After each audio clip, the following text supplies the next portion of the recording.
Hello everyone, in this video I'll be showing you a Twilight Domain Cleric build guide in Baldur's Gate 3. So this is a modded subclass that is available in the PC mod manager, will likely come to console at some point. But the Twilight Domain, this has some pretty fun effects. This is a mod made by Grooki, and this gives us the ability to give our team darkvision up to 60 meters. We also have this built in. This has heavy armor proficiency as well. And we also get the Vigilant Blessing here, which can give a target a +3 bonus to initiative. In normal 5th edition Dungeons and Dragons, it can give advantage to initiative, which makes you roll 2 initiative dice. But in Baldur's Gate 3, there's only a D4 for initiative versus the D20 that's normally used in Dungeons and Dragons. So this is a pretty good effect. I think this works a little bit better in the constraints of Baldur's Gate. We also get Dark Domain spells of Fairy Fire, giving advantage on attack rolls, as well as Sleep, which can put targets to sleep, which is actually really useful. You can pick a deity here, and as for our ability scores, we're going to want to have a decent mix between Strength, Constitution, and either Dexterity or Strength. So it just depends on what weapon you want. Early in the game, we're going to go with the Flair Alluve sword, so you can go with that. However, you can take high strength if you want, as it's a finesse weapon. I'm going to use a strength potion, so we'll have higher dexterity for a bit more initiative. And for skill proficiencies, always take persuasion. That's what we're going to look at there. So I'll be going over gear options near the end of this video, as well as just some general combat and showing off what to do when we're fighting.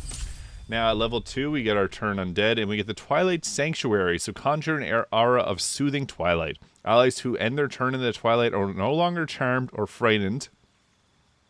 If they're not charmed or frightened, they gain 6 temporary health instead. This is a Channel Divinity, lasts for 10 turns. There is, however, a mod that gives a rework to the Twilight Domain Cleric made by Grooki as well. And instead of a damage reduction, it gives a damage reduction equals to Cleric's proficiency bonus, like a -4 to a damage taken versus the temporary health. So it can actually get really, really good. As for our spells that we're going to be taking, I think that Create Water is extremely useful to always take. We're going to go with Healing Word as well. Bonus action Heal. Bless is extremely useful early on. Command and Sanctuary. Now, Ceremony is also pretty nice, and you can change these spells around whenever you like. Guiding Bolt can be pretty useful too, so you could take that instead of like Sanctuary. We can take Sanctuary at next level. It's entirely up to you what you find works best for your own playstyle. Now at level 2, we get some more spells here, so I think Hold Person is a must as well. I really like to take Spiritual Weapon too, so you can shuffle around your spells here. I like to always have this to pick up down allies. Bless is extremely useful, and you do later on get gloves that it can apply Bless to the whole team. That's what I'm wearing now. So later on, Bless doesn't really need to be a concentration. We can always apply it to our team. So eventually you'll take that off, and Ceremony or even Borrowed Knowledge can be pretty useful if you have Mistress spells, which I highly recommend downloading. At level 4, we get another choice in cantrips, so you can take like Hand of Radiance, 1d6 radiant damage. Moon Flare gives advantage on attack rolls against a target, so that can be really useful. Also, Toll the Dead's great, and Word of Radiance, so your own preference. Toll the Dead can be nice because it doesn't require... A lot of targets have dexterity saves early on in the game, which Sacred Flame targets, whereas this targets Wisdom, so that can be very useful. And we're going to want to take our Wisdom up to 18 here on our first level up, so that'll be that. At level 5, we can, when we turn undead, it takes 4 to 24 radiant damage. We also get Warden of Vitality and Blink for our domain spells. And we get to choose level 3 spells. All we take Spirit Guardian, super useful.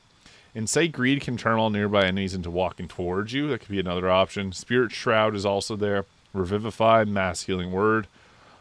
Even Animate Dead can be pretty fun. So, your own choice. We're going to go with Glyph of Warding because that's just easy. Extra damage. You have to have the D&D 5e spells expanded mod, which is also on console, so you can take that to be able to get some extra choice there. Glyph of Warding just being a nice damage option. Level 6, we get Steps of the Night. So grant the ability to fly if you're obscured, which uses a Step of the Night charge and a bonus action. That's really fun to use to get away from the enemies, so highly recommend that. And then you can also take, I guess we'll take Sanctuary back because we didn't have that earlier. At level 7, we get our level 4 spells, and we also get our greater invisibility, which is extremely useful, and Odaluk's Resilient Sphere, enclosing a target in a spear of shimmering force, blocking all incoming damage and spell effects. So, good concentration for protecting the team. We can also take Aura of Life, grants all enemies allies resistance to necrotic damage, which can be really useful, and down allies will regain 1 health point.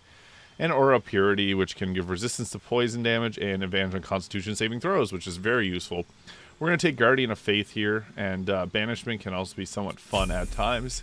At level 8, we get our Radiant Strikes, which gives a 1d8 radiant damage for our attacks, which is we can choose to enable that. Aura Purity or Aura Life being really useful to have, so we'll take those. You can take Alert for +5 initiative, or we can take our Wisdom up to 20, which is a pretty good option to go with. And at level 9, we get Destructive Wave, which does 5d6 thunder and 5d6 radiant damage and knocks enemies prone, and Hold Monster. 2 really good spells. We can also get, depending on what mods we have enabled, we get Holy Weapon, so imbue a weapon with Holy Power to deal additional 2d8 of radiant damage. This weapon becomes magical for the purpose to overcome resistance and immunity to non-damageable magic, and can give it a bright light. We also got Flame Strike here, which has radiant and fire damage, and Insect Plague, which can create difficult terrain and piercing damage. Also, Planar Binding is a pretty useful spell too, but we get a very nice spell at level 11, which I'll cover in just a moment. So we get our Divine Intervention here and a cantrip, so Toll the Dead, if you haven't taken it already, we'll take that. And then for our next leveled spell, I guess we'll go Planar Binding for the time being.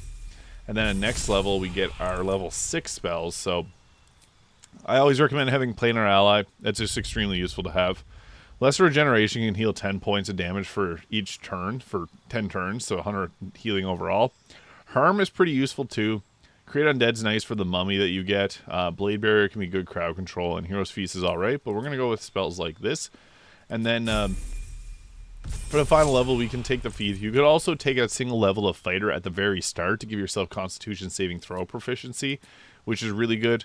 Or you can also start with a Sorcerer if you want for Armor of Agathis, Draconic Sorcerer. Now, what we're going to be going with for armor, the Sacred Star works really well here. I find this weapon just really nice. So, inflicts radiating orbs whenever you attack, and undead are possibly turned. We also have the Ring of Regeneration and the Reviving Hands. When you heal a creature, it gets Blade Ward. And when you revive a creature, it gets Death Ward and a free Revivify. Now, with the Ring of Regeneration, we can also give ourselves Blade Ward indefinitely, so that's really, really useful. As for our armor, I think it's best to go with heavy armor. So something like, I mean, you could go Helldusk Armor if you want 28 armor class. Dwarven Split Mail is nice for extra constitution.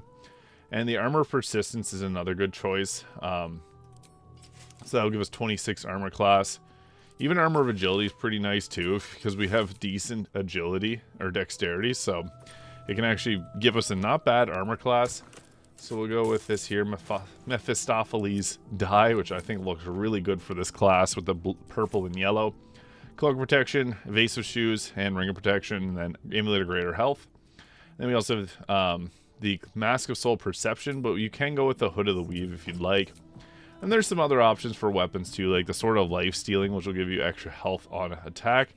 And I even mentioned the Falar Aluve is a good weapon.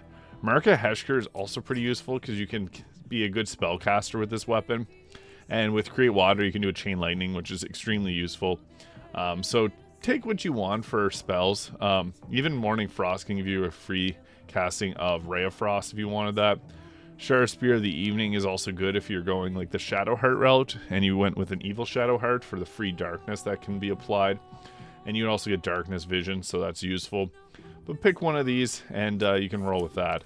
Also, one little bonus, you can take the Staff of Spellcaster, do an Arcane, give the Arcane Battery here, and what you're going to do with that is give yourself a free Genie, Diva, or Cambion here. So the Diva, for the fight we're going to do, I won't recommend the Diva. We'll bring in the Cambion or the Genie, which is really nice. So we'll pop this down.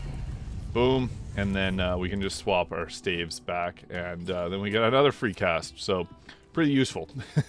That's a little cheese there. But this is going to look like in combat. I guess I'll ungroup the team. And then we'll go into combat. So I'll just do a little 1v1 here. And show off what this can look like. So us and our Cambion. we'll go fight the Sharans over here, which typically clerics are not well positioned to fight them because they are actually pretty strong and they reflect radiant damage. So a lot of our spells don't actually work very well for us. So I always like to summon in our magic weapon here. So pop that down. And then basically what we're going to want to do is we're going to want to start with this being cast over here. If you can set up and deal, unfortunately we got some innocent bystanders in that, but we create difficult terrain for them, so that's the ideal point that we want to be focusing on, is that. And then we can go over here, and I already used up my action, I guess, but we got our maul there. I should have used Kreska's Favor before combat started, but that's alright, and we're not going to use the Holy Weapon. So I guess this turn was kind of useless, but we'll get over here. I'll try to use Mind Blast to hit them. I can hit one of them, so that's not bad. I guess it actually won't hit them, so we'll just cast Sanctuary on ourselves and end turn. I guess that'll break that, my bad. But we'll bring our Cambion over here, see if he can do Raise of Fire. Likely not. Path is interrupted, of course. But we can also fly or dash and even rush attack, making our way a little bit closer. So whoosh, and that's fine. He's saved on the Insect Plague. So they have difficult terrain.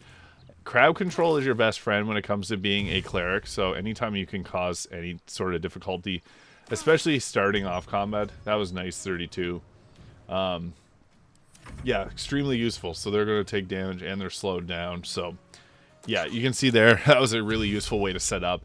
Anytime you know there's combat coming, don't be afraid to maybe drop a save and then go with the Insect Plague. Now we could go with the Kreska's Favor here and hit them, but they're both almost taken out, so I guess we won't even have to bother with that. But we can also hit over here, and I guess we need to make our way there, so just jump. I got hit with, I saved on that, but yeah, we can also hit. It's not a bad idea to go with like a hold person and upcast it as well. So we'll move a little bit closer here. That'll end our concentration on that, unfortunately. I forgot we had our concentration up. So we should have given ourselves the increase to our initiative here. We can even go with a command grovel. That's not a bad idea. So we can upcast this and grovel them, and this will hopefully knock them prone. Yep, perfect. She's flopping around. I don't know what's going on there, but yep, that happened. So we'll just end our turn here, and then our Cambion can just Scorch and Ray. Boom, take them out, and potentially take them out. Nice. So that's the beauty of having a Cambion around. It also has the ability to charm targets. So they're stuck in place, and that's fine. We'll just move our Maul a little bit closer. She's groveled, so she stayed down, and then she just stood up with her turn.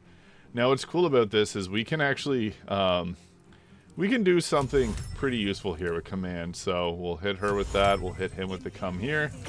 So this command approach, they're taking over for the turn, and then we can just end our turn there. But we can also heal up our Cambion here, which is nice, giving it a bit of a heal and Blade Ward, so it's even further protected. And then it can also fly or make its way across there. So we'll in a difficult terrain, we can't make our way there. It's fine. We'll just Scorch and Ray him, and that may take him out. It didn't, so we'll just end our turn. He's moving in that. That's fine, and that took him out. So that's good. Unfortunately, Insect Plague will hurt that. But the nice thing is we can pull them into the difficult terrain, and then with this we can also just make them go prone. So we're going to hit a command drop, command grovel, which is extremely useful. I don't know why people don't use command as much as they do. I heard some people don't like command, but it's so useful. So then we'll just hit them with our Cambion here. She's going to just spend her turn. Unfortunately, this is probably going to take out my hammer. I didn't think. That's fine.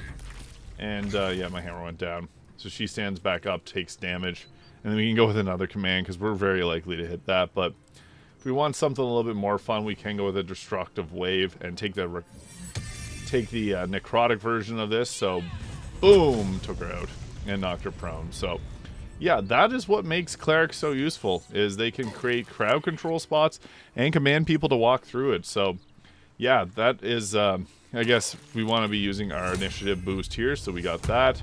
And I didn't get a really chance to show off the Twilight Sanctuary, so this is what that looks like. So we can pop that down, giving 16 temporary health if we end our turn inside the Sanctuary. It doesn't have any unique effects here, but you can see we got the extra health. So it does use a full action, so you can set it up before entering combat if you know you're getting into a combat encounter. But we made quick, easy work of them without even getting hit. So that is the beautiful part about clerics, is command and insect plague. Not a lot of people know that combination, but it's a fun one because you can keep upcasting command and make them walk towards you, make sure that they're all in the difficult terrain, and then keep groveling them to knock themselves prone. And while they're prone, you can just make your martial characters fight with initiative, or with increased hit chance. So yeah, that is the Twilight Domain Cleric by Grooki. Hit the subscribe button below if you haven't already. Thank you so much for watching, and I'll see you in the next video.